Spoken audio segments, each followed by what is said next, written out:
Gigi. What's happening? What's up? Got that thing fired up. Hope all is well. Welcome in, welcome in, welcome in. I was live on social media, on another social media platform. And yeah, we got to talking. And I said, you know what? I need to be live because sometimes you'll be talking and it just triggers certain things. And I like to, might as well get a good YouTube session in or a good recording in because you never know when you have a good discussion. But welcome in everybody. I'm streaming live on 2 Facebook accounts, YouTube, Twitch, Twitter, 2 Instagram accounts, and the TikTok. But I generally only have like 1 account per channel. So if you're gonna get a DM for something, first of all, I'm never gonna DM you and ask you to send me money. That doesn't even make any sense. But if you do want to get a hold of me, you do want to talk to me, I do host a free webinar. Click the link in the bio, join the webinar, and then you can converse and talk to me as a live person there. People will come into the webinar and be like, is this, what's this? Are you there? And I'm like, yeah, it's me. And I'll read your name off, right? It's there. So just letting people know that. But anyways, subject of the day, I guess the subject of the minute or the hour, however you want to talk about it, is an individual stated that he or they wanted to build their credit and to buy an absentee business. So yeah, pretty self-explanatory, pretty straightforward. So I'll kind of break that down as a statement, and then we'll just go into detail about how an individual can or can't do that. So, welcome in, everybody. My name is Richard. I always talk about money, finances. I feel like I'm the best financial literacy guy on these apps. I keep it real. I've been doing this shit for years. I give a lot of game away for free, but if you want some detailed coaching and or mentorship or and that stuff, I do have more detailed stuff, but I do like to give a lot of this stuff away for free. But let's go ahead and talk about it. So an individual wants to build their credit and they want to buy absentee business. So let's break that down. So build your credit. So your credit is going to break up with 2 things, right? Credit profile, your credit score, your FICO score, or whatever you want to call it, right? Your credit score is good, but your credit profile is better. So you need to build that up to get access to whatever. And a lot of people look at credit like, man, I want to go out here and get the highest credit score possible. That's the dumbest shit ever. It's almost like saying, how much money you want in your account? Trillions, billions, millions of dollars. Like that, it's a weird way of looking at it. That's like someone saying, yo, man, I'm gonna go for a jog. How far are you gonna run? I'm running forever. I'm sprinting forever. Like what? I'm gonna go for a drive. You want to go ride? Okay, cool. Where you driving to? Don't know. How far are you going? Don't know. How fast you going? Don't know. When you gonna be back? Don't know. You see how dumb that sounds? You can't just go try to do something and not have a destination. Credit, money, finances, all of it. You need a destination. So, for example, whenever they talk about credit, you need to shoot for a certain credit score, right? I'll meet people that'll say, "Oh man, you talk about credit all the time. You have a credit repair company. You own a funding business, but you don't even your credit ain't even perfect." And I said, "Well, what's perfect?" They said the highest score possible. I said, "Well, why do you need the highest score possible?" I said, "Because if you teach it, you should have the highest score." I said, "What's the objective of credit?" The objective of credit is to use it to get to leverage debt to get ahead in life or to make a purchase. That's the whole purpose. Now, if I told you that the majority of, I'll give you 99% of all credit inquiries or things you wanted to purchase using credit is over a credit score of 700. Why the fuck do I need an 850? Why do I need an 875? If 99% of everything I want to get is 700, what's my goal? 700. If I want to buy an apartment complex, commercial property is a 620. Why the hell I need an 850? It's overkill. I get over 700 and I'm in coast mode. Now I'm in maintenance mode. Now I got to maintain my credit score. That's your goal, right? You want to buy your first house using an FHA? That's a 580. A lot of people say, man, I'm gonna try to get my score as high as possible so I can buy a house. No, you goober. Get that shit over 600, you can buy your first house. Now your goal is not even as high, and it's more realistic. It is more achievable, foreseeable, and attainable. And now you have a goal. The average house down payment on the FHA is 3.5% down. Let's make it 4% just to make it easy. 4% of average home price is $400,000. So where you at? 16 grand, 15 grand? Now you got to go. Could you save up $15,000 in 2 years? Probably. Between side hustling, tax returns, saving, cutting fat, cutting your expenses, yeah, I'm sure you can save $15,000 in 2 years. So if a person decides that they want to buy a house, if they don't have a house within 2 years, they're messing up. Okay? You just got to know, you just got to set a target, set a goal, then go for that target. Next is an absentee business. So there are 3 types of businesses. You got absentee, semi-absentee, and owner-operated. Absentee, meaning that you don't do anything with the day-to-day. You have a manager, you have assistant manager, you have employees, and they take care of everything. You pay the bills, you give pep rallies and give gift cards every once in a while, hold a Christmas party, see you later. Then you have what's called semi-absentee. Semi-absentee means you go in for whatever amount of time you go into. You're probably not doing any of the work, but you are physically there. You might go in and do inventory. You might go in and walk around the facilities. You might go in and just, meet with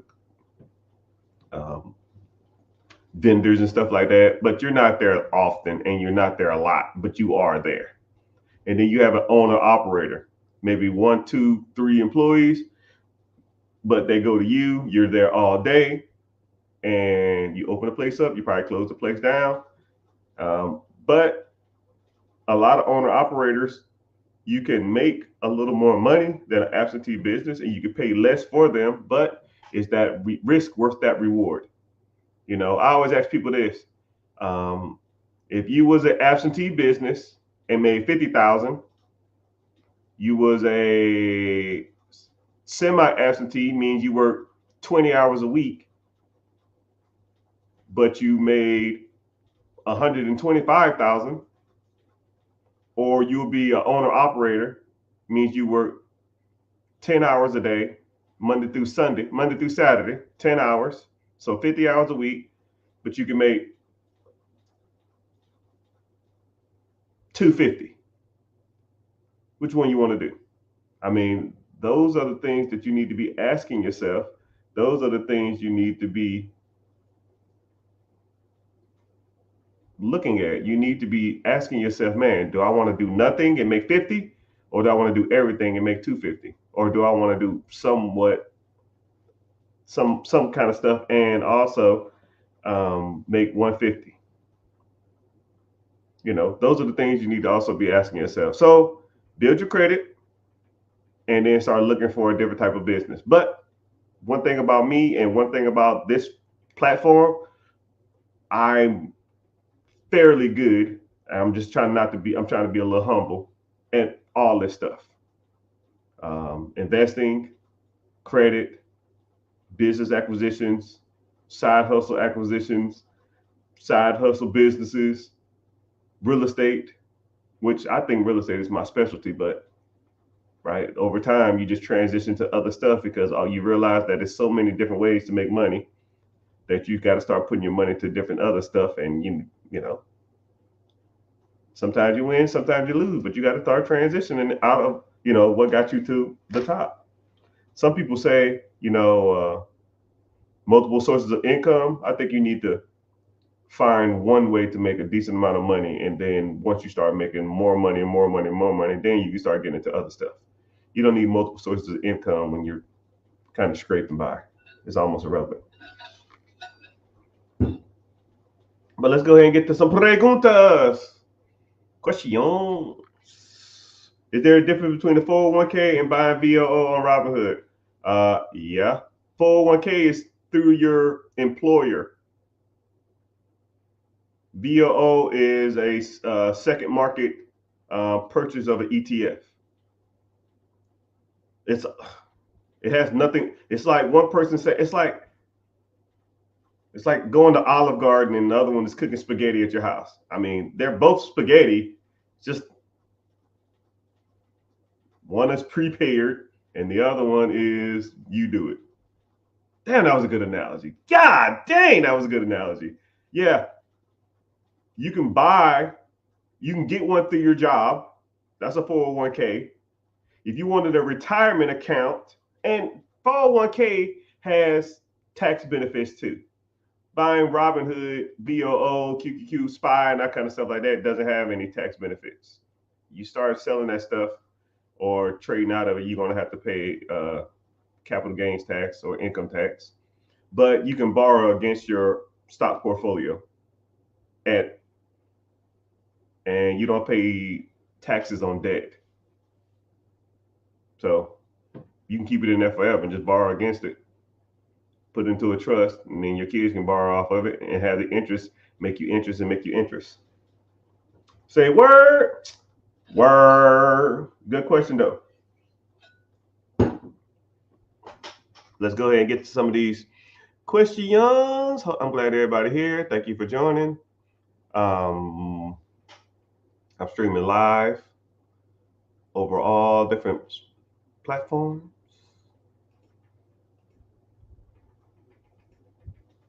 Welcome in, welcome in. Damn, I didn't start my live on another platform. It's all good. We here though. YouTube, welcome. Facebook. Wow, Facebook is in here? Facebook never gives me any love. 2 Facebooks? Wow. I must be popular. Welcome in, everybody. Wherever you're streaming from or watching from, if you comment, it all gets sourced and put into where I can see the questions. So if you on any platform except TikTok, it almost throws it in my face. So those are typically the best place to ask for it. You're talking about borrowing from a 401k?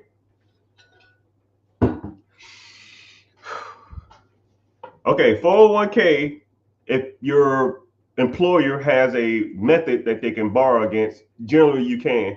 They have I know a TSP, Thrift Savings Plan, which is a retirement account through the military. They have a play that you can borrow against up to 50% of the value, and you only pay like 3% interest, which is a great program. I almost recommend anybody in a government job to have a TSP, a Roth TSP, so you're tax deferred on your contributions.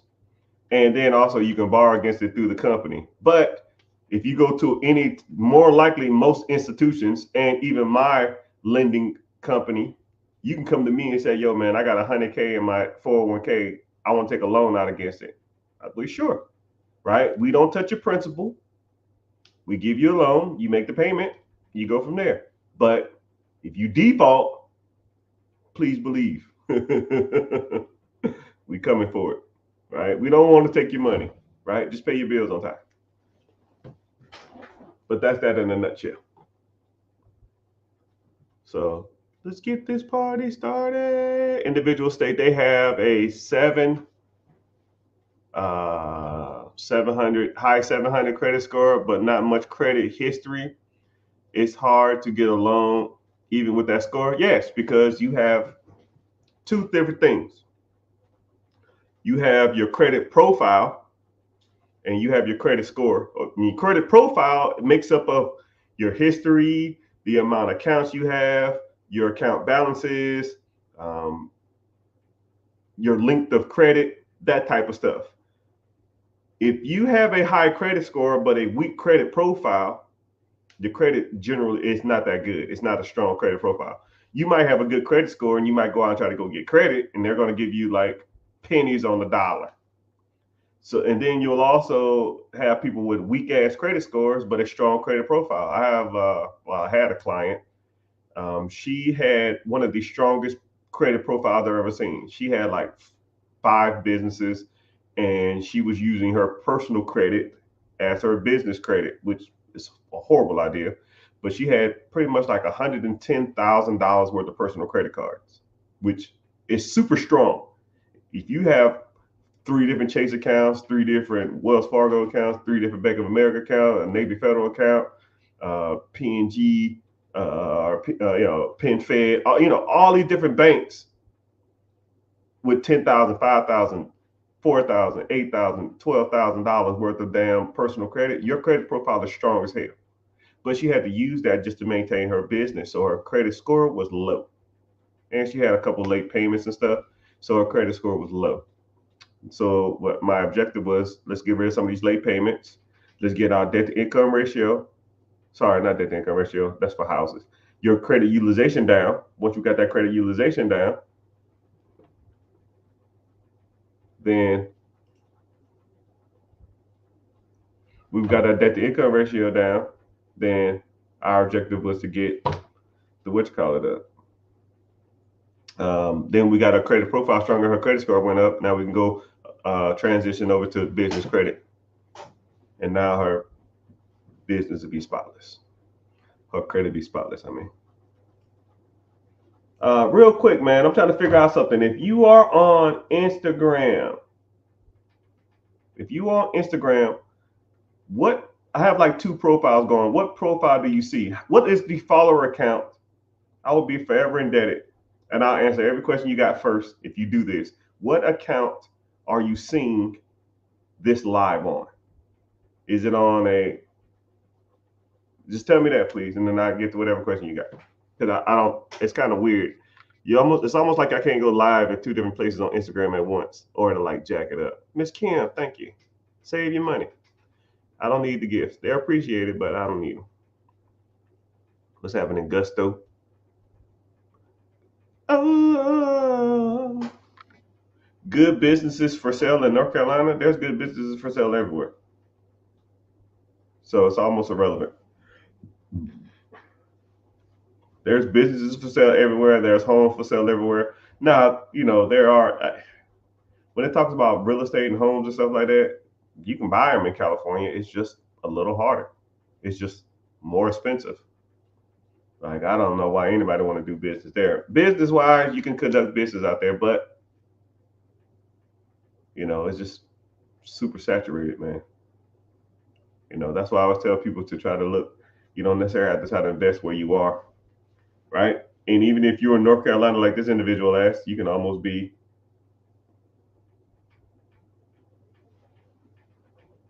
So you are watching from. Okay, cool. Thank you. I appreciate that. Someone asked about a life insurance policy. Oh man, y'all gonna get me started. Y'all gonna get me started today. What do I think about IULs? Trash. They are overpriced trash. You can invest your money yourself instead of investing into a life insurance policy that pays you.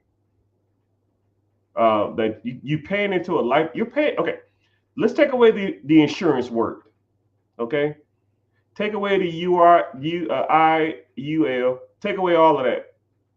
All I'm going to say is we'll say a policy.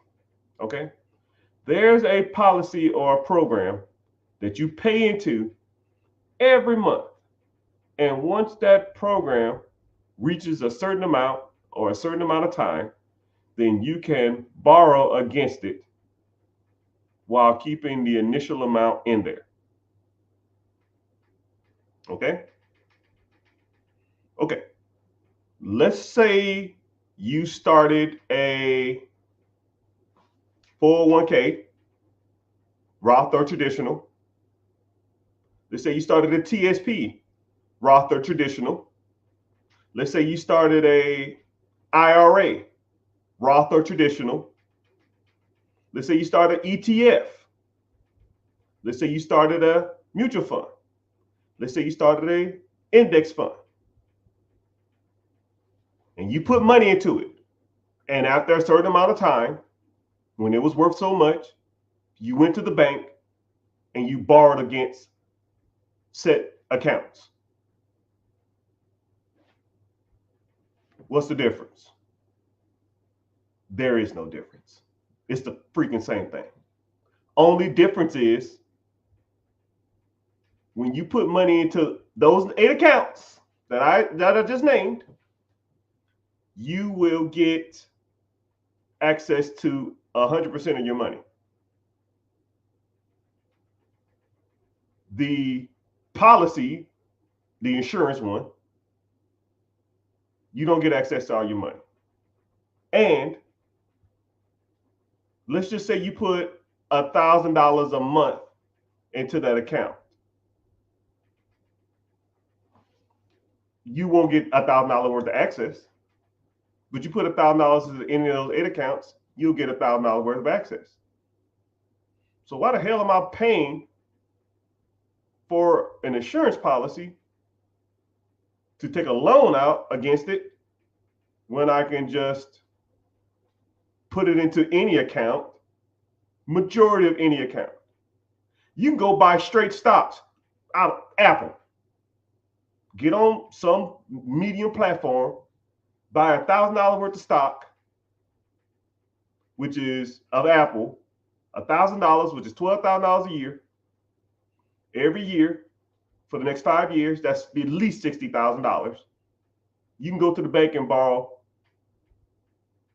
$45,000, $50,000 against them stocks. What's the difference? There is no difference. The only difference is it has a insurance policy that pays out if you die. Okay, if I pass away, my family can have my $60,000 worth of stocks I got. And then I can just go get a term life insurance policy for pennies on the dollar. Why am I paying $1,000 for insurance when I could pay $50 for term life insurance? It'll give me $250,000 for 10 years. Now I can take the rest of that money, the $950, put it into a stock. And $1,000 a month for a year, $12,000. Over the next 10 years, it'll be about $150. Now, do I need life insurance anymore? No. If I die, they can have my $150. A funeral is what, 12 grand? Maybe. So why the fuck am I paying for a fucking life insurance policy? I've heard people tell me their life insurance policy, their IULs are $1,200 a month, $1,100 a month, $900 a month. Why are you paying $900 a month for insurance when term life insurance is $50, $60, $70, no more than $100 for 10 years? Take the difference and invest it. Now, if you don't have no discipline, sure. You got discipline, do that. That's just my personal opinion on insurance. You do whatever you want to. I'm not a financial consultant. I'm just a guy who's been dealing with money for years, and some shit just don't make sense to me.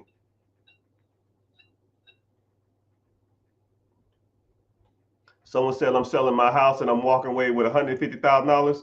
Brother, you are rich and don't even know it. $150,000. If you've been living in your house for 2 years, you don't have to pay capital gains tax. Or been living in it for 3 to 5 years, or 3 of the last 5 years, you don't have to pay capital gains tax either.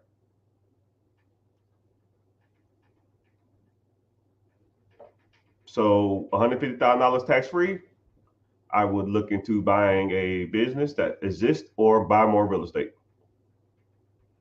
You can buy a business, 10% down, $100,000. That'll be $1 million business. You put 10% down, $100,000. That's $900,000. And to go into the SBA, on the SBA 7A loan, at 10% interest, you're gonna finance pretty much $1 million. $1 million payments over 10 years. The average business loan would be about $100,000. If you can find a business that's bringing in $350,000 to $400,000 a year of SDE 400 minus your 100,000 payment back to the government, you'll be making $300,000 a year, which breaks down to about $27,000 a month. Do you want to make $27,000 a month off a $100,000 house you sold? Okay, cool. Let's get started. That's what we do. Right? I keep the math simple, people. I mean, you can fact check me if you want to, but I was gifted at math. I was diagnosed with being gifted at math. I got asked to join Mensa too, but I didn't want to pay the annual fee. I'm too cheap. This is not a game. Harvard Business, Louisiana, master's degree, LSU, St. Leo University, Community College of the Air Force. I got like 9 degrees in accounting, business, management, all of that shit. Don't give a damn about it. Sometimes you just got to tell people you ain't out here playing around. What do you need for SBA with 10% down? You need a credit score of 680. And if your credit's not 680, reach out to me. We'll get your credit profile stronger and we'll work on your credit score. And I'm going to tell you everything you need to do to get your credit as strong as possible. Sometimes I can do it 1 month, 2 months. Sometimes it takes 6 months. Sometimes it takes a year. Sometimes it takes a year and a half. I don't know you. I don't know your spending habits. I don't know your credit profile. But my objective is to get you the highest score as possible to get you whatever goal you want to get.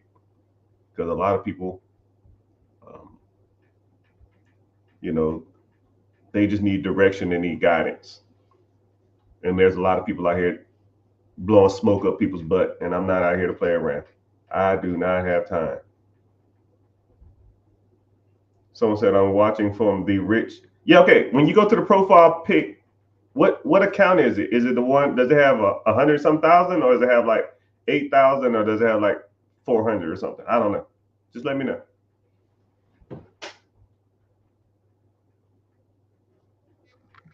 How do you build up credit profile? There's a lot of things you can do, but I don't know your credit profile. I don't know how weak it is or how strong it is, but there's at least 3 or 4 credit cards off the top of my head I can tell you to apply for that don't even put a hard inquiry on, and you're pretty much going to be guaranteed to be approved, and all you got to do is make a couple of payments on it. That's going to help your credit profile. And you need to probably get added as trade lines, or not trade lines, authorized users of some of people accounts that have stronger accounts.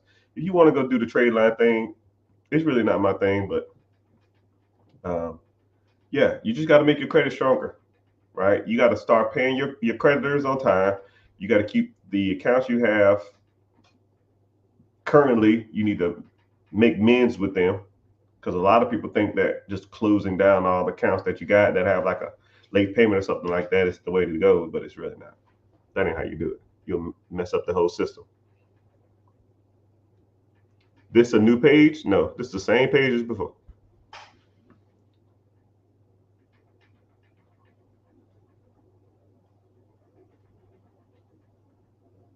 Does it charge by each bank? I don't know what that means. But welcome in, everybody. Welcome in. Welcome in. We kind of just get started. I'm not going to stay here too much longer. I got a long day tomorrow. I made my list of things I need to do. So I'm not going to stay on here too much longer. Just making sure I'd like to come on every once in a while, see what people are up to, see what the world is going on. Make sure none of y'all are doing no dumb stuff like Chase Money glitch.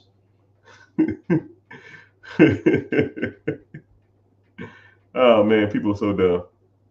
People going out here, putting themselves in debt, thinking that's the way to get ahead. And then this is what's stupid about it.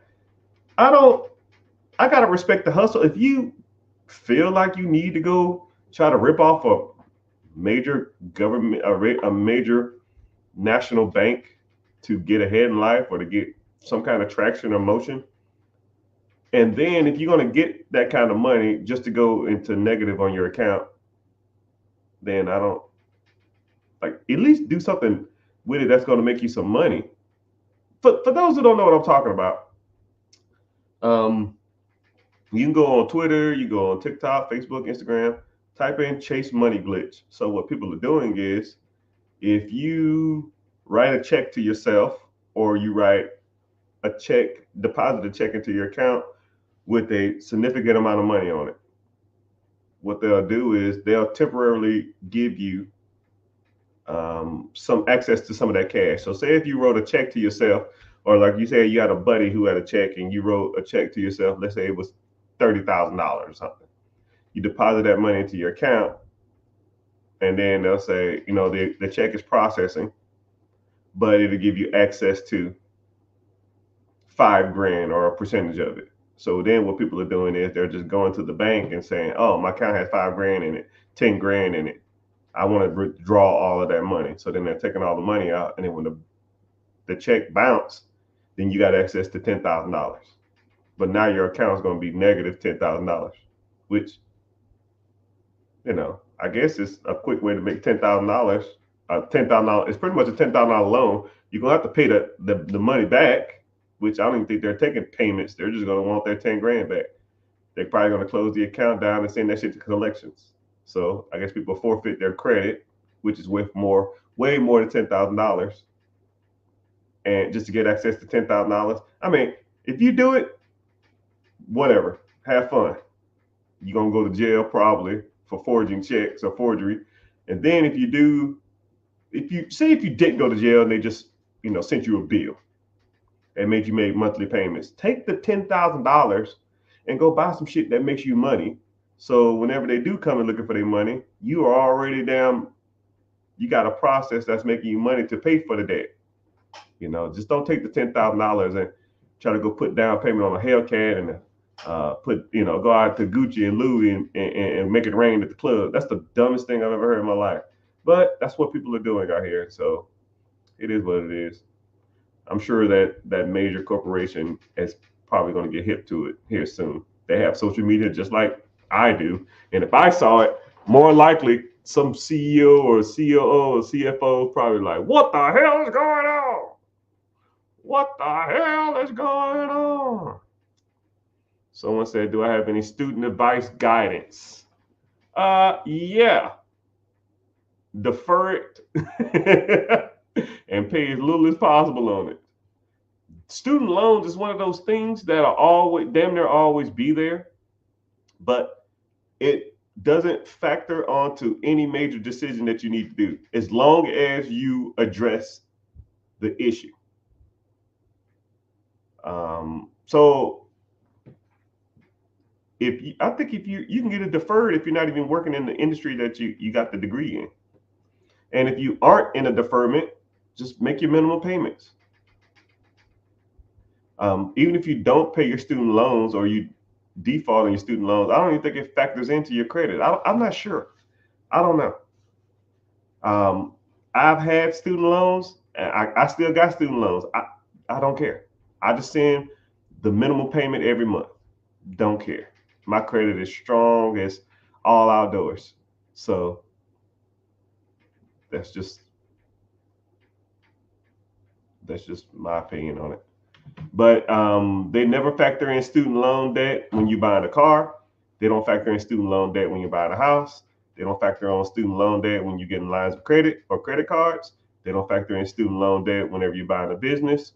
So if they don't care, why should I or why should you? You know what I mean? So just letting you know that, I don't care about it. I don't care about that. I don't care about that.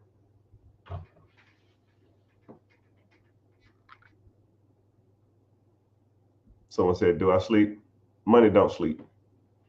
Actually, I've been sleeping a lot lately. I really don't want to, but my body is like, it's wore out.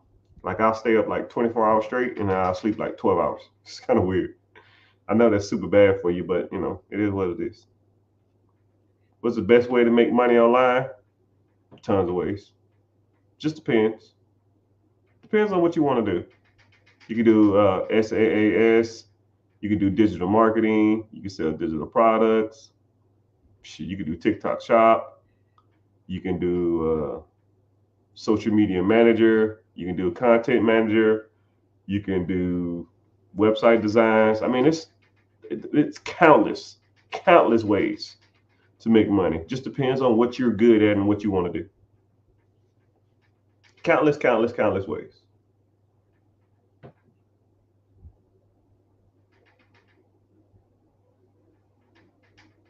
I don't care about that.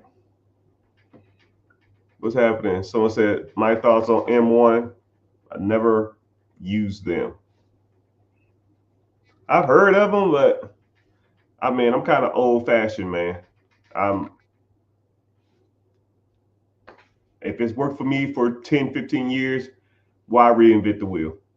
All right. I mean, but you have the medium is almost irrelevant. Like why the way you do something is not as important as doing something. Like for example, M1, Fidelity, Robinhood, Wealthfront, Stash, Betterment, Robinhood, Webull, they all damn near do the same thing. How are you investing? Right? It's like someone saying, well, what kind of car you drive to work? Who cares? I went to work today. Focus on the work. Don't focus on the way to get to work, because we're all here. If you drove a car payment that's $1,500, or I rode the bus, we're all here. Focus on here. What are you doing at work? What are you doing in those apps? What are you doing in M1? What are you doing in Fidelity, Robinhood, Webull, Stash, Betterment? What are you doing in those apps? What funds, stocks, bonds, mutual funds are you investing in? Focus on that. The medium, how you get from where you are to where you want to be, is irrelevant. They pretty much all do the same thing. Let's get the investing. Say word. Thanks for the gift. Thanks for the gifts. Someone said, why do I buy followers? Bro, I posted on TikTok. I think I did the count. I think I did a TikTok screenshot or something. It said I've posted like 3,100 videos. 3,100. I've been putting in the work. I know, because it sucks, because I got to upload a video. I literally post on TikTok. What is it? I post 24 divided by 7. I post 4 times a day to TikTok, Instagram, Threads, YouTube, Facebook, and LinkedIn. You're talking comically per day, 25 pieces of content. 25 pieces of content over 5, 6, 7 social media platforms. Talking about some buying. Bro, why? When you buy followers, they're not going to do anything. More than likely, they're damn near some Indian company or something like that. An Indian fake bot company is not going to sit here and comment random questions. It's not going to happen. They don't sit here and watch my stuff for hours on end. You know, it's almost comically offensive to think that I buy followers. Comically, because I put in the work. I mean, I've been giving out game on I think I created my first video on TikTok in 2021, damn near during COVID. I've been on here for 3 damn years, man. Come on, dog. 3 damn years. I remember I had 1,000 followers, and I went live, and it was 2 people in my live, and I said, "Yo, man, just stay in here and talk to me, because I don't want to feel like I'm talking to myself." And he said, "Cool." And then 3 minutes later, he left. You ever talk and you look up at your live count and it says 0, and you just still rant? You start talking to yourself. mean, that's a rough place to be in. Only person that believes in you is yourself, but you just persevere. You say to yourself, there's a light at the end of this tunnel.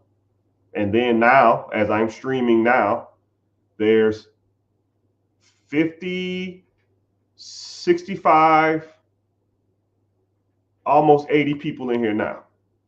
And I think to myself, there's some people I go in their lives and there's 1,000 people. I appreciate everybody for being here, but there's always work to be doing. I can always be better. I can always have more. I can always do one more live. I can always talk 10 more minutes. Maybe the next person is going to come in and change the trajectory of whatever direction I want to go to. A lot of people don't understand what it takes to be successful. A lot of people think you just buy your way up, and it doesn't work like that.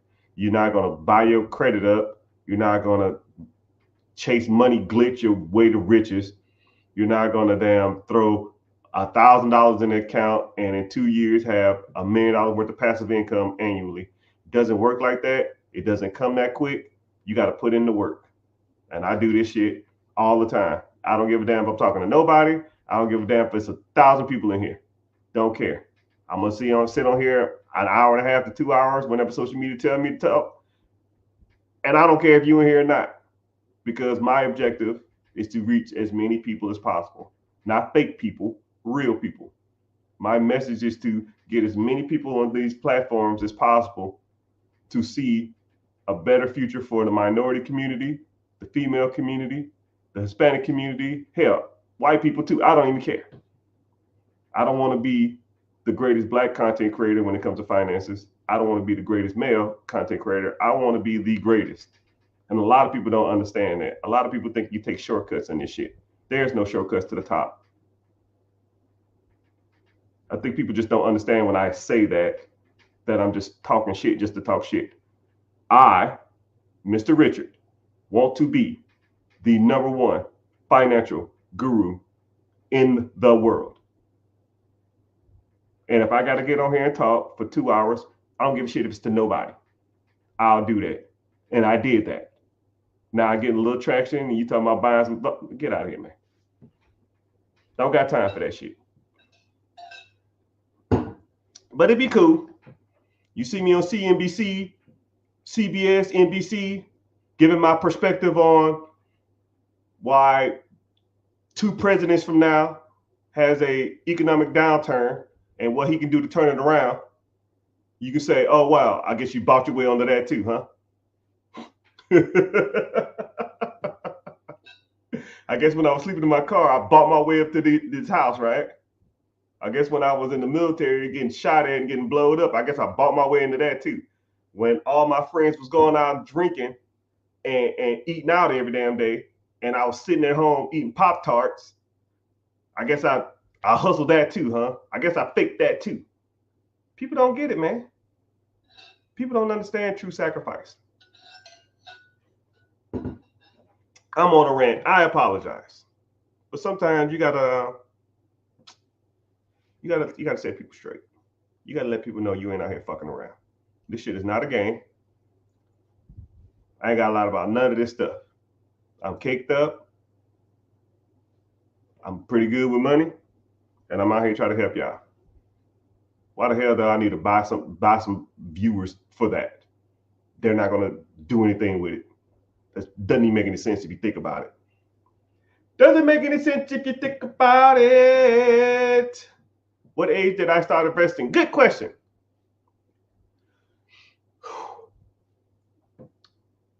I'm gonna give you quick little steps. Hopefully this is called the motivational 10 minutes.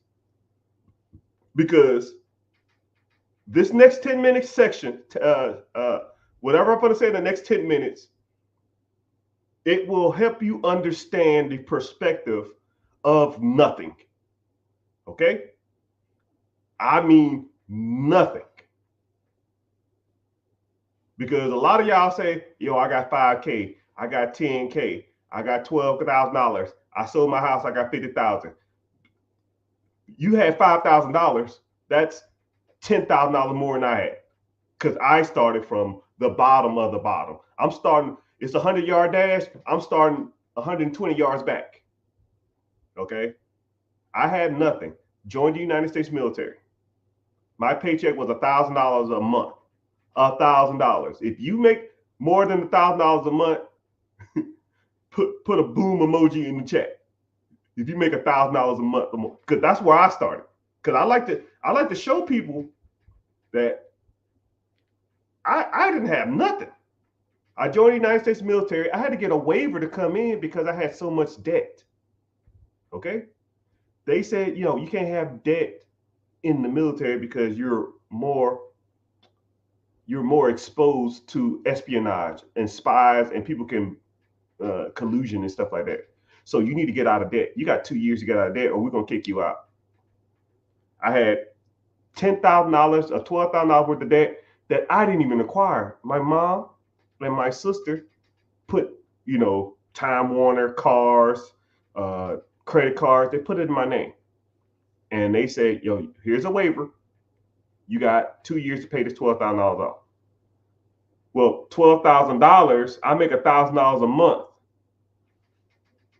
It's not rocket science. I mean, I need to live. I made $12,000 a year in the United States military, E2, while, have $12,000 worth of debt, or whatever the hell it was. So, shit, my first year, I couldn't invest anything. My objective was to get out of debt so I don't get kicked out of the military. So I'm running a race backwards. I'm going to pick up baggage that I left at the airport. I'm trying to fly out. I got to go pick up baggage. I'm in baggage claim. So I'm on a rant. I'm sorry. So now it took me about 2 years just to get out of this debt because I had to live, but I was eating beanie weenies and, hey, Rich, you want to go out to the club? Bro, I can't afford it. You want to go eat out? I can't afford it. You want to get, man, I'm going to go buy this nice car. You want to come with me? Yeah, cool. I'll come. Hey, man, you need a car too? No, I'll drive this Nissan pickup truck, 4x2 that was 3 different colors, that had a hole in the bed and a hole in the floorboard and a hole in the windshield. When it rained, it dripped inside. I paid $550 cash for it. And it shook anything over 45 miles per hour. No heat, no air conditioning. My air conditioning was 45 times 2. 45 miles per hour down the street with 2 windows down. That was my damn truck. So people talk about sacrifices and struggle. There is none.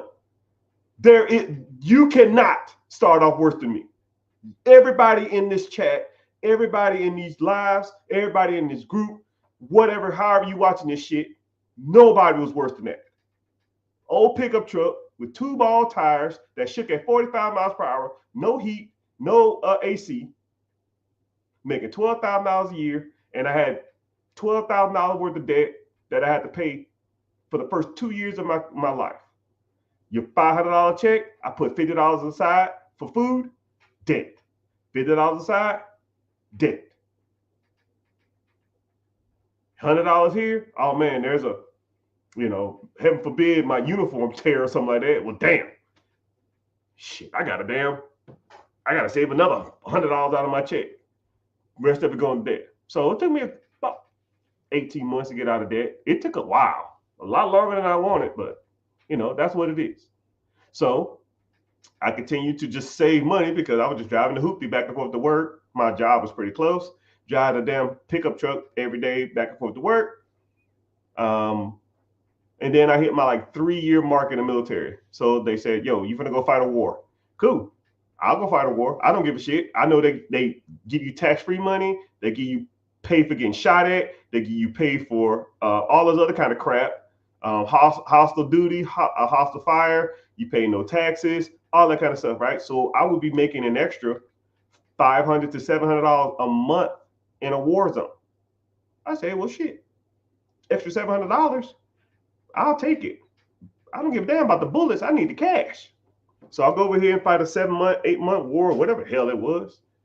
So that was an extra $700 a month times 7 months. That's an extra $5K. And then I didn't have the debt anymore. I had a pickup truck. And I put all my stuff in storage. I didn't have a lot. So all the money I was paying in rent, I just saved up. So now I was sitting on $10K. Oh, by the way, I joined the military at 24 years old. I had nothing, a toothbrush and a t-shirt when I showed up to BMT. I had a drill instructor that looked at me and saw what I brought, and he just looked at me and just like kind of looked at, he kind of looked at me, put his hand on my shoulder, just like looked like this, and I just looked at him, and his eyes, we stared in each other's eyes for like 5 seconds, and he's like, yeah, go in there. Yeah, he already knew. Sometimes you just know, like, this motherfucker ain't got nothing. No book, but some people come show up with suitcases full of all kind of shit. Oh man, cell phones. I ain't have nothing. They had multiple pair of shoes, multiple shirts. I had none of that. None of it. I went to a place called the Airman's Attic just to get extra clothes. It's old donated clothes. That's why I got my gym clothes and gym shoes shit for free. Anyways, another story. So now I do this war thing. I had $10,000 saved up. I'm 28 now. 28. So I said, I got $10,000. I said, I'm not going back to being broke. I am not. So I trickled my, money started trickling away. Man, I want to go out to eat now. I got a little savings, Then I started doing dumb stuff. Oh man, I want to go shopping. Man, I want to, do this or do that or do this, right? I had to pay rent, but you pay paychecks only $1,200, $1,300, $1,400. It's not a lot. I got a raise because I got a promotion, but it's still not a lot. So didn't have any money. So I had to go learn how to invest my money. 28 years old.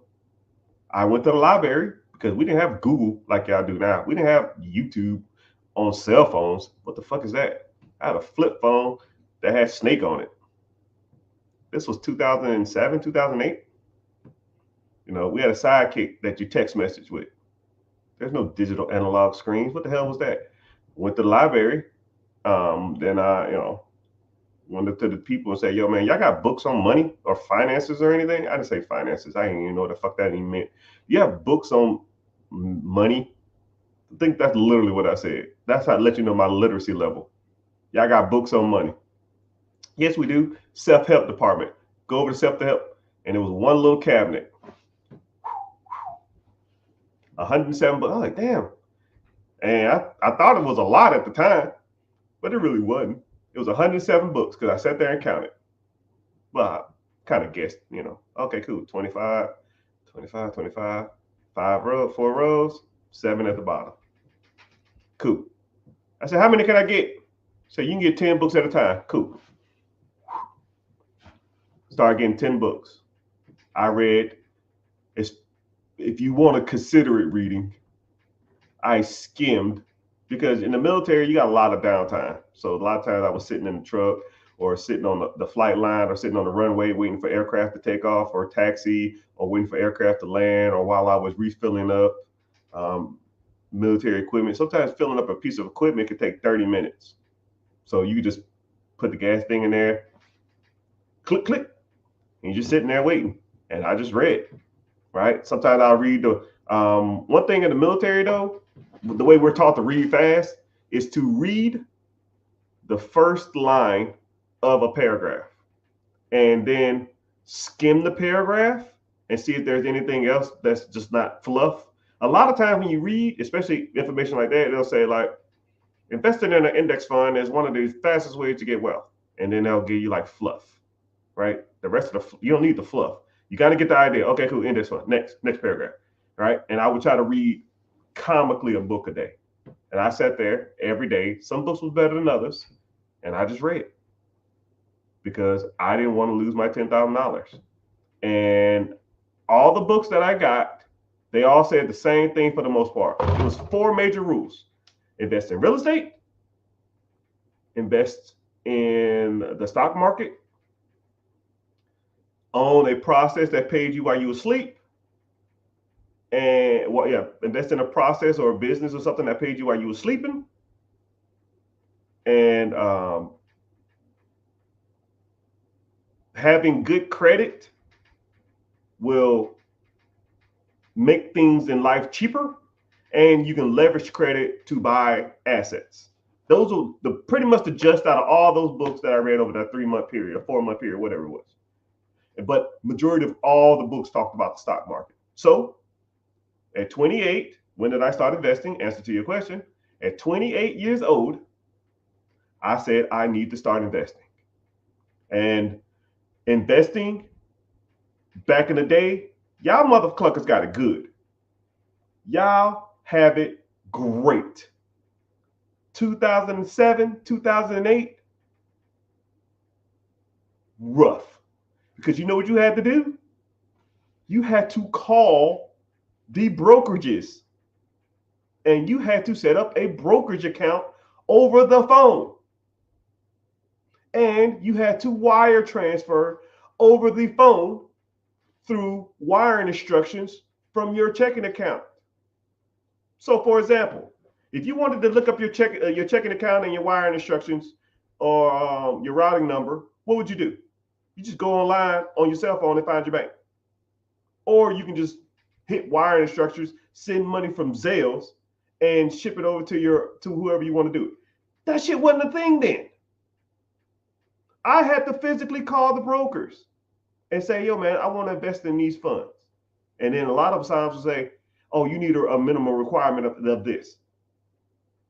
I remember calling Charles Schwab, and they was like, yo, man, you need $25,000 to open up any account we have. And only reason I even knew the number to Charles Schwab, there was a book. I think it was a Susie Orman book, which I don't even believe in Susie Orman stuff. Some of the stuff is good, some of it's whack. But in the back of a Susie Orman book, they had 15 different brokerage accounts. Fidelity, Charles Schwab, Merrill Lynch, Lehman Brothers, Vanguard, whatever, all of them. And I literally called every single one and watched these ass clowns laugh in my face. They laughed in my face. How much you got? $8,000. Sir, you need at least $10,000 to invest with us. You need at least, Charles Schwab was the worst, biggest asshole company ever. To this day, I still get notifications in the mail from Charles Schwab or emails, and I say, fuck off, submit. Oh, I see you are part of the $1 Million Club with Chase. We have a fun, fuck you, click. Back then, you didn't want me. Now I'm hot, and you can kiss my ass. Charles Schwab, piss off. Anyways, one company out of all 15 of them books, about all 15 of those companies, was only one company that took me on. T. Rowe Price. They had a program what's called an AUU or AAU, waivable investment brokerage account. Meaning, if you contribute $250 a month to the account, the down payment will be waived. And you can deposit whatever you want. I said, cool. I got like $9,000 or something like that. I'll put $5,000 into this account and I'll deposit $250 a month. They said, cool. Thanks. 2008, when I started. $5,000, $250,000. 2008. T. Rowe Price. That account has millions in it now. And what's crazy about it is my nickname for my account was something like inappropriate because I was kind of a kid. And to this day, every time I log into that account or I call them to ask them something,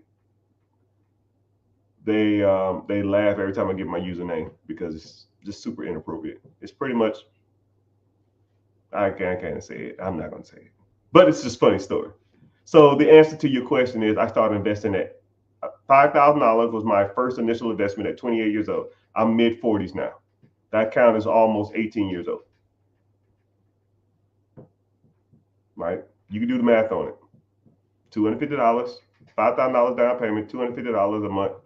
Never turned it off. Sometimes I even contribute more. Sometimes if I get a lump sum of money, here's another 10. Here's another 5,000. Here's another $300. Right? But I have other accounts too. But that was like my very first account. And then I started,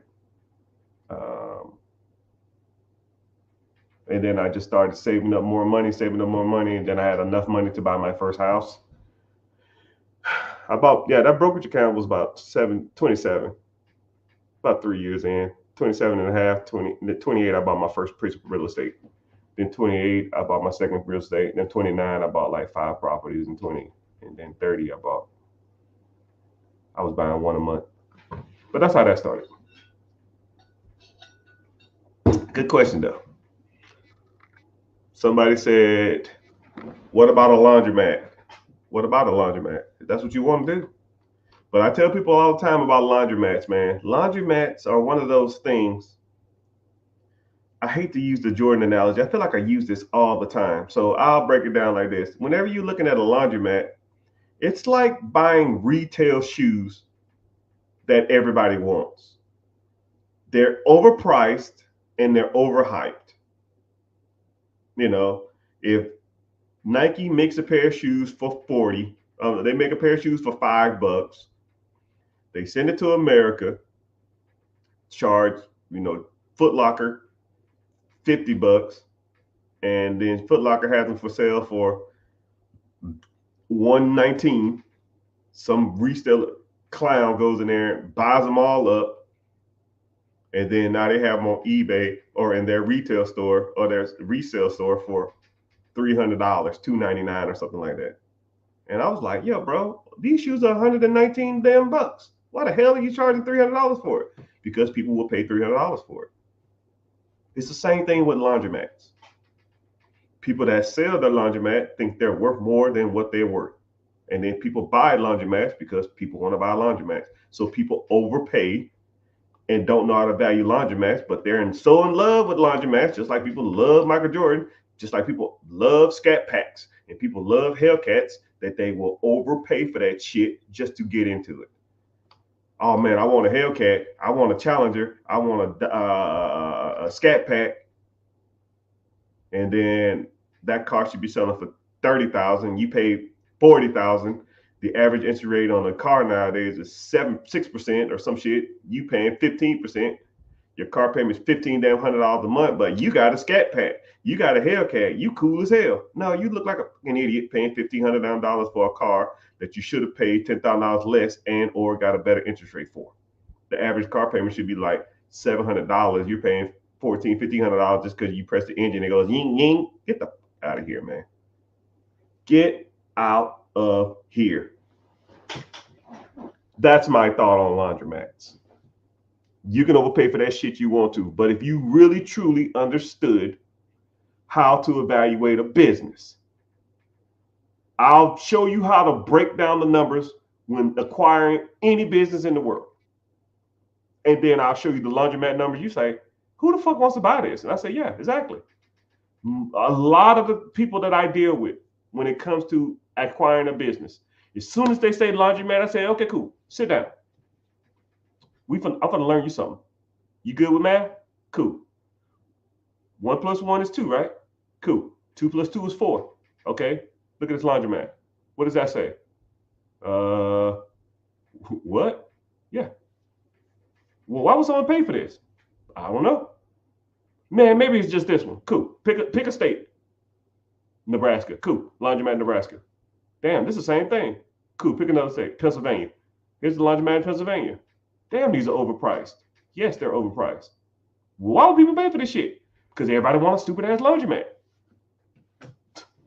I mean, I don't know who keeps selling people on fucking laundromats, man, but it ain't that. Someone said, how old are you when you got your first property? Yeah, so I was 28 years old when I bought my first property. 0 down, $128,000. My payment was $9. It was $927, but I sent like $930, but $925 or something like that. My PITA, property taxes and insurance, was $9.25. I rented it out for $1,500. So I made $600 a month on it, something like that. Cody Sanchez is the laundromat queen. She's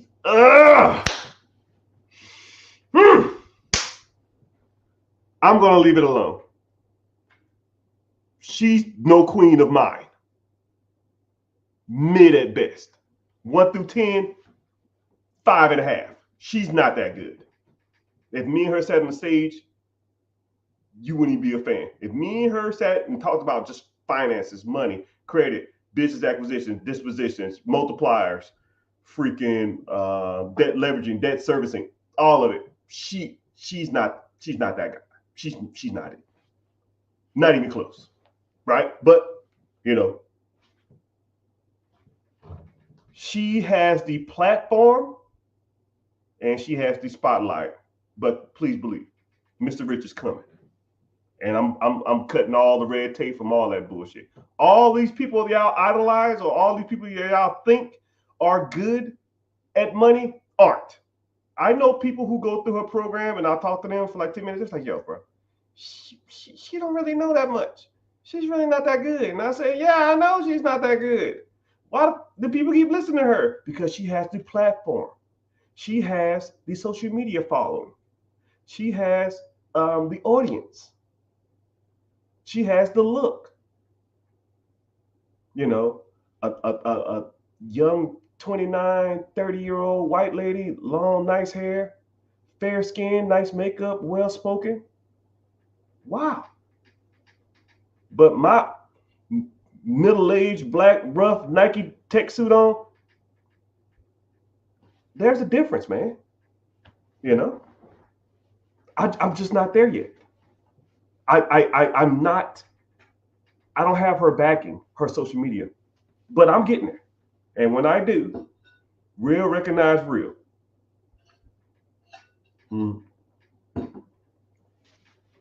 It's almost like a mainstream artist and then like an underground artist, right? Like it's like Drake and Kendrick Lamar, right? Drake is really popular, but Kendrick Lamar is a way better rapper. It's like that. Now, I'm not going to take anything away from Drake. Drake can sell out every arena in the world. But let's be real. We know who the better rapper is. You know, we know who the better rapper is. Same thing, right? But it's another story. I don't hate, but she's not that good. Just my opinion, though. What the hell do I know?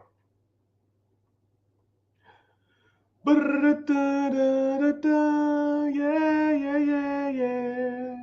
Uh-oh, my followers going up. I appreciate y'all for being here. I appreciate that.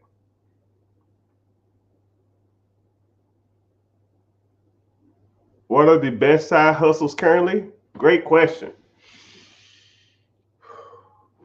A side hustle that I will swear up and down to the day I die is free cycling. Free cycling, couch flipping. And free cycling and couch flipping is almost neck and neck. Free cycling is when you go out and you find stuff that's free or pennies on the dollar. You can hit up garage sales. The best way to do a free cycle is to go to a garage sale and look for stuff that is extremely undervalued. You will be surprised what you can find if you know what you're looking for. Things like Carhartt, any Carhartt clothing, you can sell on social eBay for $50. Anything with team logos on, you can sell it for $40, $50. Any vintage video games, you can sell them for. There are. I've been to a garage sale where I bought boxes of video games, and the especially like vintage stuff, Wii stuff, Super Nintendo stuff,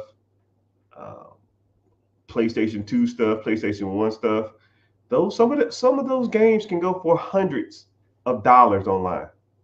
You're buying them for 5 cents and you're selling them for 50, 60, 70, 80 bucks. And you make them pay the shipping. Dude, come on, dog. That's not free cycling, that's just upcycling. But then you go to those garage sales. Let's say if you can find them, you say, hey, what time this is over with? You say, hey, 12. And then you do is you say, hey, here's my card, or here's a piece of paper with my number on it.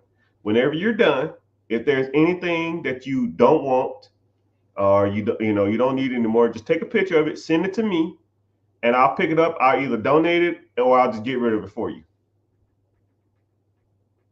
And they'll text you and they'll say, hey, I got all this stuff. Here's the picture. Do you want it or not? Yes, if you can make money off of it. Or I'm out the area. Oh, no, I'm not today. I'm out of the area. If you see anything you like, oh, yeah, I'm in the area. I'll come get it. It's free.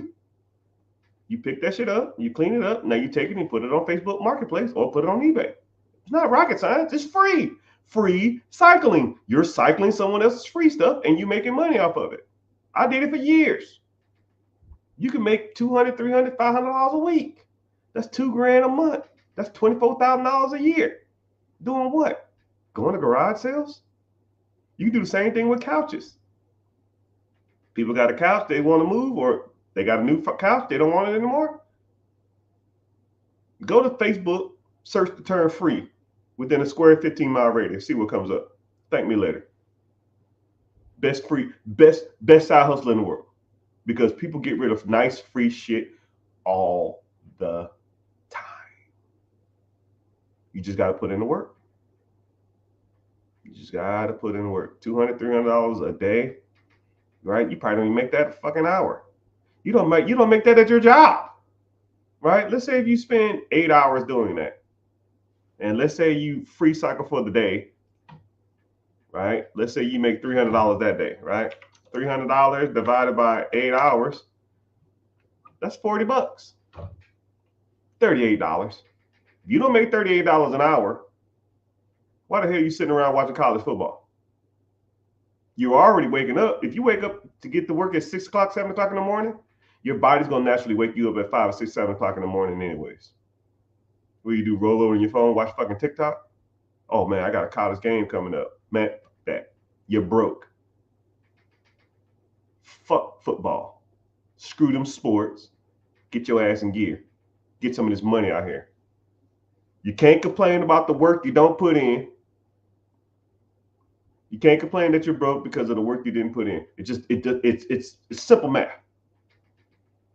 Sleeping in is a luxury for rich people. If you ain't rich, then I don't want to hear it. I just started getting comfortable being lazy. I was putting in work 18 years. I mean, comically, this year is like the first year I really started sitting back and saying, whew.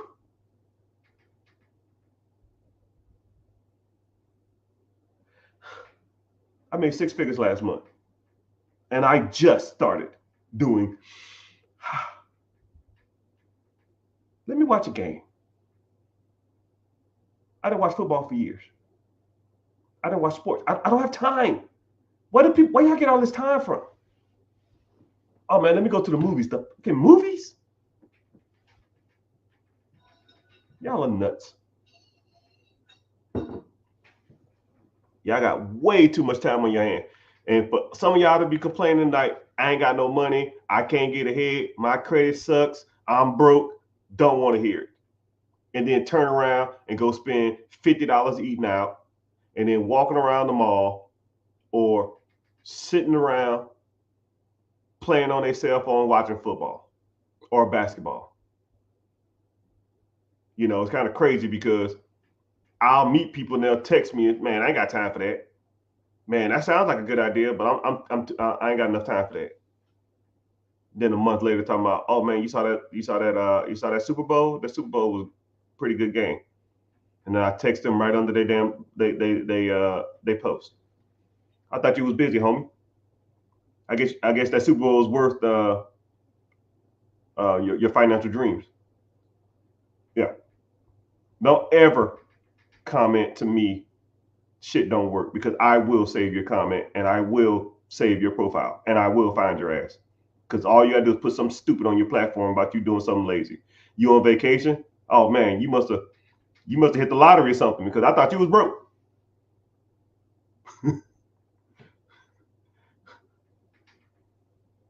Ain't no one got time for that. No one ain't got time to free cycle. And then you show a picture of you talking about, and there's some Twitter thread. Man, groceries is expensive as hell. You know, if you'd have free cycled some stuff last weekend, you'd have made $300. The groceries would have been for free. But I guess you ain't got time for that either. I'm that guy. I am that guy. Don't talk shit about the work you didn't put in and then complain that you're broke. Why is everything so expensive? Because you didn't put in the work to make more money. And I'll put that under the comments.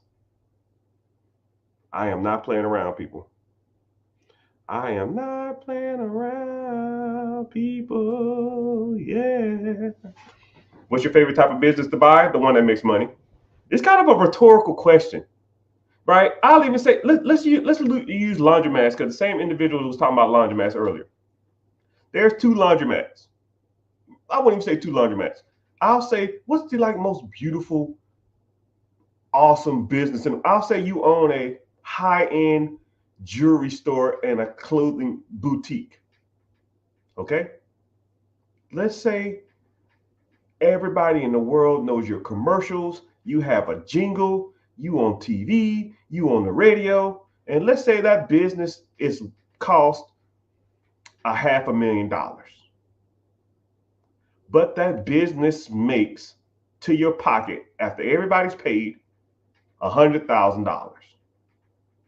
Now, there's a pig farm for sale, and you sell pig shit to fertilizer companies. That business is for sale for $500,000. But that business makes $450,000 to you, the owner. Now, what's my favorite type of business to buy? Which one do you want to buy? You want to buy that high-end boutique? The high-end jewelry store with the cool-ass jingle? All your friends and family can brag about it? Everybody know who you are in the neighborhood? You make $100,000 a month? $100,000 a year? Or you want to own a pig farm that sells shit that makes $450,000? I'll wait. I will wait. Actually, I won't wait, because I know the fucking answer. I'm selling shit. That's the one I want to buy. I'm buying the one that makes the money. What's the business, your best business? The one that makes the money. Don't overthink it. There's nothing to think about. What business makes money? Focus on those. And if it don't make enough money to pay off the debt, pay back my down payment, and to pay me a salary, don't care. Hello, is it me you're looking for? I see you. What's happening? Let's see who we got in the house. YouTube is thick, always. Facebook is hanging through. I still see you. Twitch coming through. Wow, Twitch, I see you. Instagram, wow. I posted that one video. I posted a video on Instagram about some clown trying to buy a scat pack or a Hellcat or something. And that shit blew up, man. Now I get a lot of people from Instagram. I'm glad y'all here. I just was talking trash about some clown spending $700, $800 a month on a damn car payment instead of spending this money on a down payment on the car. He could have just invested that money. And then people in the comments, man, you're going to be dead by the time you get your investment. Idiots. Idiots. Idiots. Dumb, dumb, dumb, dumb, dumb, dumb, dumb. And then the bad part about it is, let's say if you did invest over the next 30 years. Let's say if you're 15 years in. I said if you took the money for the scat pack, didn't buy the scat pack, put it into a retirement account, waited 30 years, you'll have $6 million. Well, you're going to be dead. You won't be able to enjoy your money. No. At about 10 years, 15 years, instead of the whole $6 million, you'll have about $1 million in that account. You can borrow against $1 million fucking dollars, clowns. Take the fucking $1 million, which is debt. You don't pay taxes on debt. Let that money accrue. Put that investment account into a trust. And then whenever you do die, your kids can take over the trust and they can be beneficiaries of the trust, which pays them a dividend every year for the rest of their life. Now you made your kids trust fund babies. And then you took out a loan against your $1 million at 10 years, 15 years. You don't have to pay capital gains tax. Now you buy something that pays you money every month for the rest of your life. Come on. Where's this stuff's easy, people? Oh man, you gotta shut your ass up. The fuck you talking about? You sound stupid. And I hate to call people dumb and I hate to call people stupid, but come on, man. Come on. Man, you won't be able to enjoy your money. Sit your ass up. You telling me you got $500,000, $600,000, $1 million in an account? You can't take a loan against that? Every bank in America a loan against that at 90%. You got $1 million, they'll give you a loan for $900,000. Then you go buy the damn Hellcat. Or then, you know what? Screw that. Take the $900,000, buy an apartment complex. Your passive income every year be $100,000. Then you go buy the damn Scat Pack. And then whenever that's paid off, you're still getting $100,000 plus the $1 million you got accruing in this account for the next 30 years. That's how you do it. That's how the rich get richer. Man, you're going to get shit. Man, people get on my nerves sometimes, man. But stay broke forever. I don't care.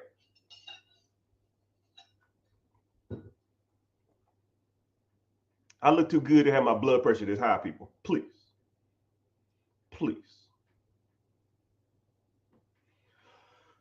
Thoughts on riding the S&P 500 when you have millions in there? Yeah. Keep riding it. Like I said, you can borrow against your millions of dollars in the S&P 500. Or you can take an interest only return on your millions. So let's say if you have $1 million in the S&P 500, and let's say the ETF or the mutual fund or the index fund or whatever the hell you have it in is giving you 10% interest over the last 96 years since the Great Depression, which that's what the numbers are. You don't have to, you ain't getting no 10.5%. That's what the stock market has been producing since 1936. I don't fucking make the numbers up. You can Google that. So let's say you get 10% interest on $1 million. That's $100,000. You got to pay some taxes on it. I'll put you all in at 80 grand off $1 million every year for the rest of your life. Could you live off $80,000? You're living off $80,000 now. The average income in America is $54,000, Holmes. And most of y'all ain't above that. But hey, what do I know? What do I know? What do I know? What do I know? What do I know? But a lot of people want guidance.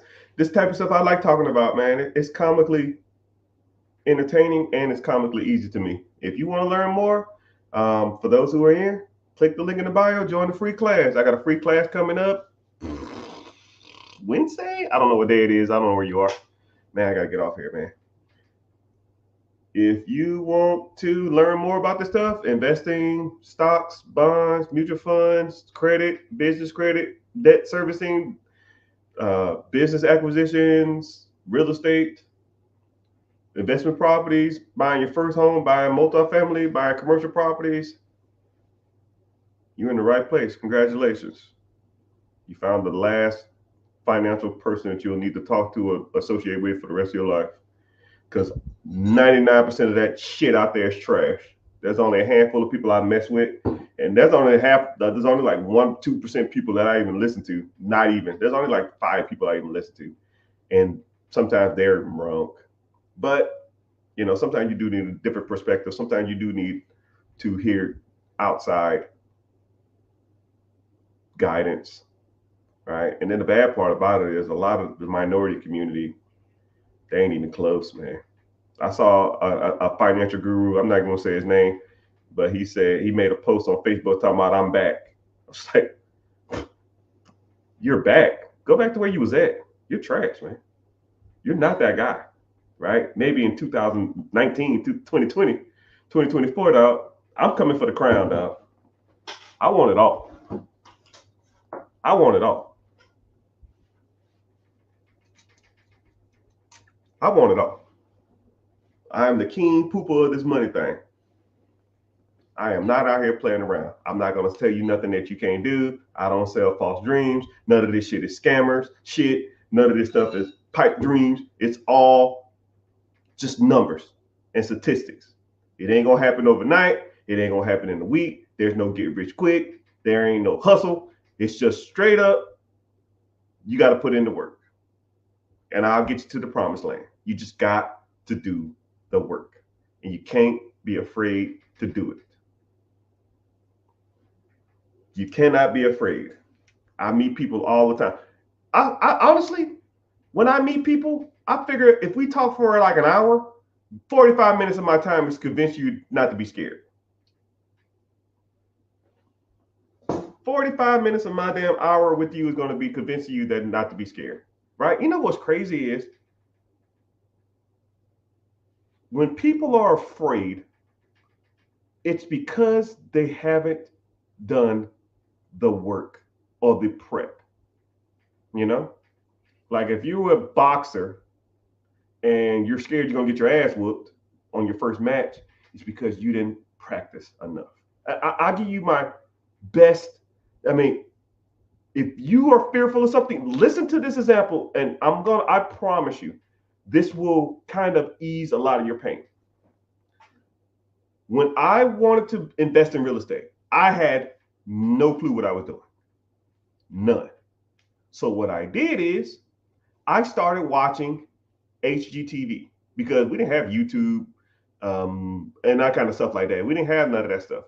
I had HGTV and I had the DIY channel and I had This Old Home, that old ass show with all them old white people on it. And they was talking about home renovations and stuff. I remember I watched this one show on HGTV, Home Garden Channel. And they would talk about, it was this one dude, he looked like Steve Spurrier, I don't know. And he was a South Carolina investor, and he would walk through a property and they would say, hey man, how much does this bathroom cost to remodel? He'll say, this is a smaller bathroom, it's about $5,000. What about this bathroom? This is a bigger bathroom, about $8,000. Okay, what about the roof? Okay, $10K. What about to paint the whole house? $3K. Paint exterior, $3K. And what I would do is I would say, okay, cool. Exterior paint, $3,000. And I would make a little clip like this. And I would write down all this stuff and I would remember all this stuff. And then, I'll just keep watching those shows. And then what was crazy is I learned all that stuff off the top of my head. So when I walk, I'll be watching the show. I say, oh, that house needs painted. That's gonna be $3,000. How much is this house going to be painted? Oh, well, it's a bigger house, 3,000 to 4,000. Okay, cool. I didn't know the square footage. How much is the roof going to cost? Oh, that's a bigger house. The roof's going to be about 12,000, about 13,000. Oh yeah, it's a bigger roof, about 13,000. Wow. Didn't I just say that? Oh, it's a smaller bathroom. That's $5,000. Oh man, it's a smaller bathroom, about $5,000, $6,000. Oh, it's a bigger bathroom. We get about 8, 9, maybe 10, depending on the fixtures. Oh, we can do about 8. You got to restain the floors. Okay, cool. That's $3,000. Oh yeah, the flooring is going to be about $3,000, $4,000. I was like, well, fuck. If I can walk through these houses and do this shit with the TV, what's the difference between me doing this on the streets? So I watched them shows for 6 months, 7 months, and I just got all this information. And when I started looking for investment properties, I would walk through the properties, paint $3,000, flooring $3,000. This bathroom needs to be gutted. That's $5,000. The kitchen, $10,000. Oh, I got to paint here. That's another $3,000. I got to paint the bricks outside. That's about $4,000. Doesn't need a roof. No roof. Cool. I can save $10,000. Put the numbers on a piece of paper. Oh, I'm at $15,000. So now, if I get the property for $100,000, I got to put $15,000 into it. How much are the houses selling for in this neighborhood? $160,000. Cool. $160,000 minus $115,000, $45,000. Third grade math, people. This is third grade math. I'll give about fifth grade math. Fifth grade math. Okay? Fifth grade math. Once you understand what was happening, then it just started making sense. I was prepared. And then I said, when I walked through it, and I said, what the houses in the neighborhood selling for? $160,000. How much they want for this? $99,000. I think I'll take this. There's no fear. Preparation meets opportunity. When you prepare for something and the opportunity presents itself, cut the fucking check. But if you don't know what you're doing or fearful and opportunity presents itself, can't clap one hand. Opportunity. Well, I'm not sure if I, well, maybe if I'm not sure if, you'll never pull the trigger. All right. So you have to prepare and you have to know what you're talking about. And all the fear and all of that will go out the window. Your natural instincts will kick in. You know, that's why whenever you, when I was in the military, we would go to like the shooting range and just shoot rounds and rounds and rounds and rounds of bullets before we go to war. And I was just like, you know, at first I was like, man, this is so annoying. But when the crap hits the fan and you don't have that muscle memory and you got to load and unload and that type of stuff, or you're just like not in that mode, when you're not prepared and the opportunity presents itself for somebody, it's either you or them, your preparation and your practice will naturally kick in. You know, it's the same thing. Now it's kind of crazy. I can walk through a house and I can almost walk through a property, stand in the living room and tell you that everything that's wrong with it, right? Because once you see the living room and or the kitchen, tell you everything about the whole house, right? Those are pretty much the major room and one bathroom. I need one bathroom, one master bathroom. I can tell you, I already can tell you, right? Because you do it so much. I mean, bought and sold hundreds of houses. Once you do it a few times, it kind of gets downhill. But you got to learn how to do that stuff. Preparation meets opportunity. My guys, thank y'all for being here, though. I appreciate you. I appreciate you. I appreciate you. Someone said they're in a mentorship. Yeah, you gotta send me a DM. I don't have a Facebook group.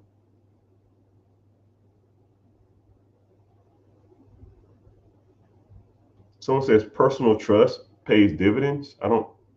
Personal trust? No, the trust don't, but you got the trust will. Bella Salon introduced you to me. Hell yeah, man. That's my homie. I was just texting him the other day. I was trying to find out the best credit card for rewards because I have a lot of credit cards, but I don't know which one's good for rewards. Like, I'm not an expert at everything, but that's why you talk to people who are experts at stuff because, you know, that's the way you get ahead in life, right? How do I set my sons up for college and my daughter? It looks like you're in the military. You know they have you can do a transfer of your military benefits, your Montgomery GI Bill, 9/11, post 9/11. If you can't do that because you didn't do enough military obligations, I would set up a 504. Is it 504? 504 college investment plan, right? You can invest a little money to the account and it draws interest over time, and then you can use that money for their college. You can do that too. Or there's a lot of different options for college though. So I don't know if they want to, but you know what's crazy is, you know, do you know that the kids want to go to college? Like my daughter is about that age and she don't know what she want to do. So I told her I'll pay for college. If she don't want to go to college, then that's on her. But I told her, yo, I mean, I don't go give a damn where you go to school at. You're gonna own your own business, right? I don't give a damn about none of that. I mean, self-employment is the best way to get ahead in life. Ownership is the best way to get ahead in life. You got to own a process that makes you money. I don't give a damn if you own a nail salon. I don't give a damn if you own a salon suite. I don't give a damn if you own a daycare. I don't give a damn. You own a clothing boutique. You will not answer to anybody for the rest of your life. Not even me. And that's how it should be. Right? You go to school, go to college, have the experience, get a degree. When you get back, it's go time. Screw that.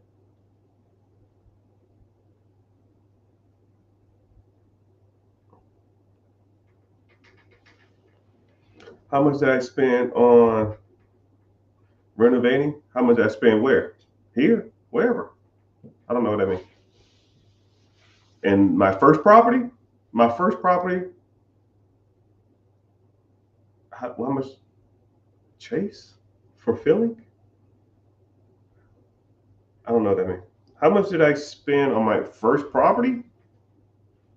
I don't know. I did it slowly but surely. I remember I had like $15,000 worth of expenses on my rehab on my very first property. I factored it at 15. No, I factored it at about a little over 16,000. But I was so scared to lose my money on my first deal. I did all the work myself. And I only spent like $7,000. I remodeled the kitchen too. I was not playing around. I probably spent like I spent a little more than that. I probably spent about 9, 10. I had it like 15. I probably spent like, but I did all the work myself. I remodeled the kitchen. I got some cheap kitchen cabinets. I put a solid surface in there. I got it super cheap. It didn't have a lot of countertop space.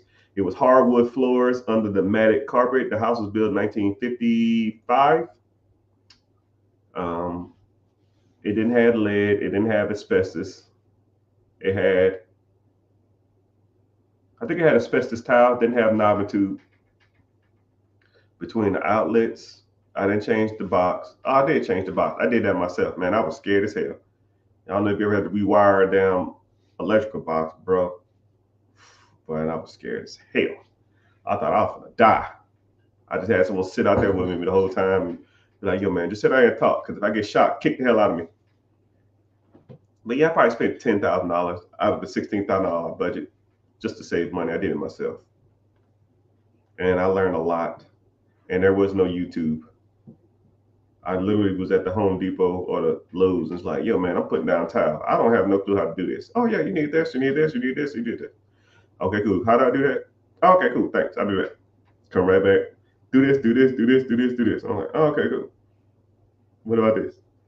I didn't have a tile cutter. I was taking the whole backsplash to the tile cutting center. And they're like, yeah, I'm supposed to charge you 10 cents for every one of these I cut. I said, yeah, I don't give a damn. I ain't renting no tile saw.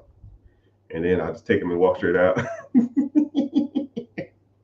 Oh man, I'm sorry, Luz. That's a whole nother story. Anyways.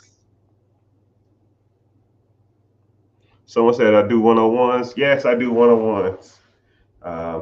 Sometimes, it's kind of weird. Whenever I do 101s, I always initially hate doing them. But I'm in them for 5 minutes and then I'm like, okay, cool, I like this. Like, I don't mind it. Like, it's almost like, man, I got to start running. And then you get to running and you're like, oh man, this ain't bad. It's like that. Or like when you start working out, you're like, man, I really don't want to work out today. And like 3 minutes into your workout, you're like, okay, this ain't bad. But yeah, I don't mind doing one-on-ones. But if you're interested in a one-on-one, click the link in the bio, join the free class, and then I'll break down everything that I have to offer. If you want just some credit repair, you want to get funding, you want to grow an existing business, you want to buy a business, you want to start a business, you want to get to real estate, different strokes for different folks. Now the world don't move to the beat of just one drum. What might be right for you may not be right for some. A man is born. Someone said Trump or Kamala.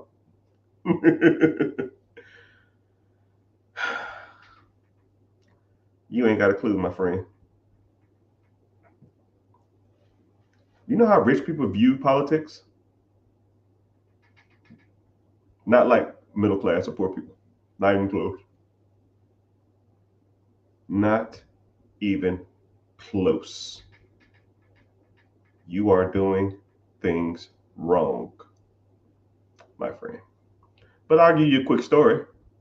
I won't say any political parties, and I won't say anybody's name specifically. But I'll say that there was a person who was running for office some years back, and I was really supporting him or her. And I donated a hefty amount to their campaign.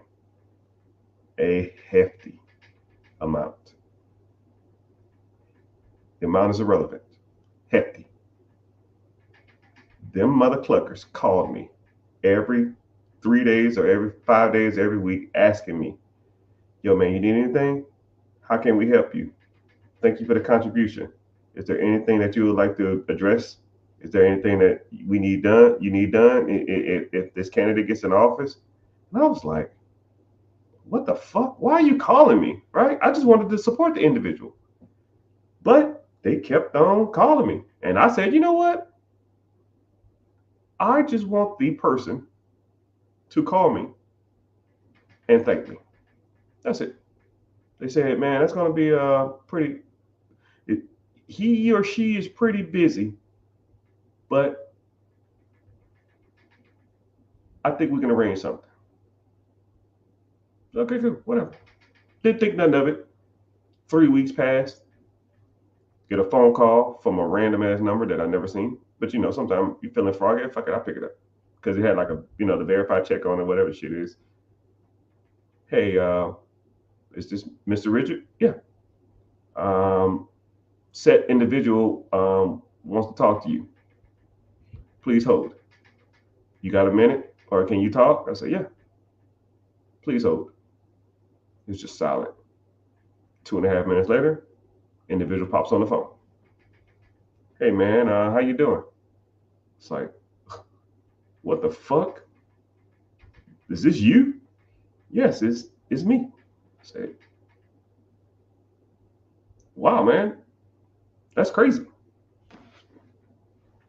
Talk for like 2 minutes, 3 minutes. They thanked me. They said, anything you ever need, reach out to my team and we can try to see if we can get it resolved. And then I said, after I got the phone, I said to myself, if I contribute that much, what if I gave more? What could I get done? So when people talk about politics,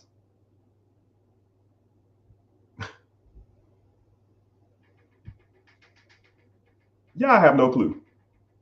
You think that your little vote or your little post is getting traction? No, dog. You can literally buy that shit. You can literally buy that person's attention. You can have a whole page devoted to whoever you wanted to. But I'm telling you, man, they don't give a shit about that. You give some money up to their campaign. I mean, real money. Them motherfuckers will call your ass and you can talk about whatever policy you want, right? You believe in abortion, you don't believe in abortion, you believe in the Roe versus Wade, whatever. You want that shit to get abolished? Make some fucking real money. Donate that shit. Them motherfuckers be calling your ass every damn week saying, how can they help you? And now if I say, well, shit, I need to get this law passed. Okay, cool. I'll see what I can do. It's crazy, man. It's crazy. That's why I don't even get into politics. After that, I was like, yo, man, fuck this. You can buy all of that shit. If y'all want to guess who y'all think it is, I'm not going to say yay or nay, but I'll, yeah. Somebody said, was it Obama?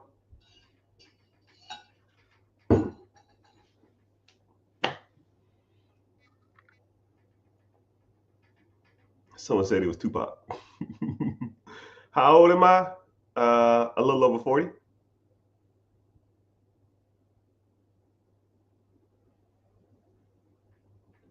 Ain't nothing but a gangsta party.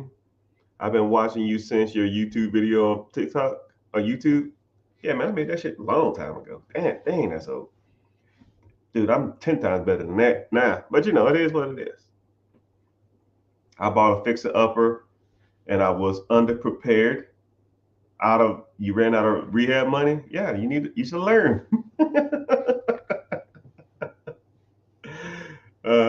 Somebody said Obama. Somebody said Obama. 3 people said Obama. Maybe it was Clinton. Maybe it was Bush. Maybe it was Kamala. Maybe it was Trump. Maybe it was Pence. Maybe it was the governor of Florida, where I'm at, who is DeSantis. Maybe it was Rick Scott. Who knows? Who knows where this flower grows?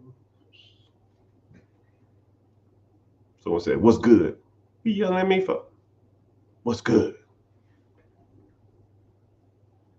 The best benefits the military gets is a VA disability rate of 100%. It pays $37 a month. Jeez.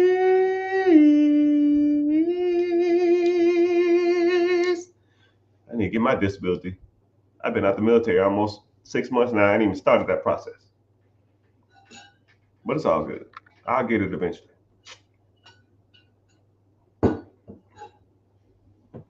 Are you asking me or telling me? Was you in the military? You're a Tennessee guy. It was Al Gore. I'm a Texas guy. I was Ross Perot. Yeah. What time is it? I gotta get off here in a sec. But how's y'all day? Where y'all checking in from? Let me get some shout outs, man. I ain't got that much time left. Let me go and tell me where y'all. Let me see where y'all checking in from. I know Tennessee in the house. I grew up in Tennessee. I never really considered Tennessee home though. I stayed there from 8, now about 7 to about 6 to like 14, 15. That's when all that. But yeah, where y'all checking in from? Colorado knows how to party. What part of Colorado? Let me guess. You where them gang members at? Your apartment complex got taken over? What the hell's going on with that too, man? Why don't you see that on mainstream media? Avondale or wherever the hell it is? I know something with an A. I don't know anything about that crap. California knows how to party. Alabama knows how to party. Texas, Loveland. That's a place. You just making stuff up. You can't see that happening in the South. Hell, I would think I couldn't see it happening anywhere in the United States. But, sometimes some of these states, man, they get their own little laws and stuff and they start being weird. I don't know. I don't get it. Phoenix in the house. Phoenix. Great place. Horrible to do real estate. You buy Fort Collins. I know what that is. Where y'all at, man? Where y'all? Check in. Naco. Noco. Knowing you can always count on me. For sure. New York City. Living just enough for the city. What part of New York? What part of New York you from? South Side Bronx. I'm from the Bronx. South Side Bronx. I've only been in New York one time, and I stayed across the street from Times Square. And across the street, it was a building between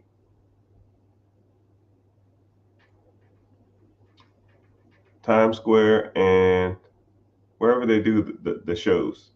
I don't remember. I can't remember. What's the major place that they do? Broadway. I was between Broadway and Times Square.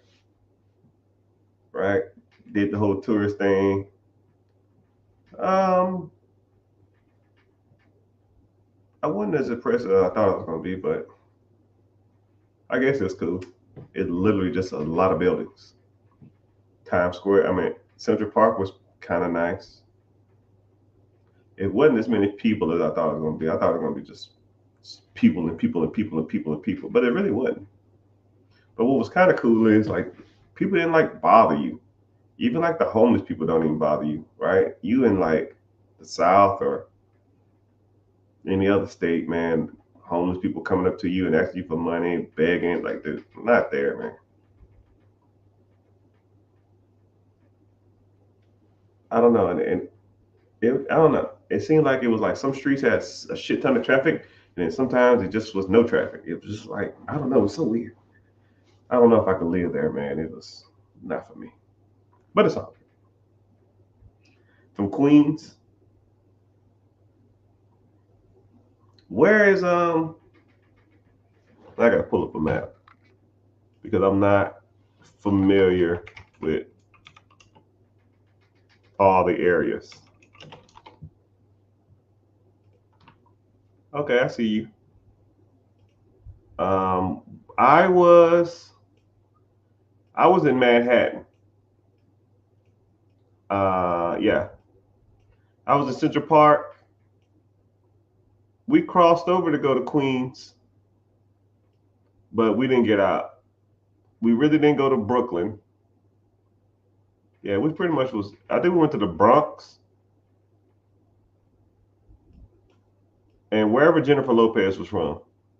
That's where we was at too.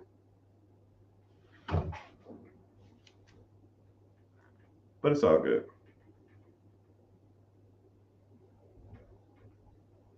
Nah, I would be disappointed in you. I'm disappointed in myself. But it's all good. All right, peoples.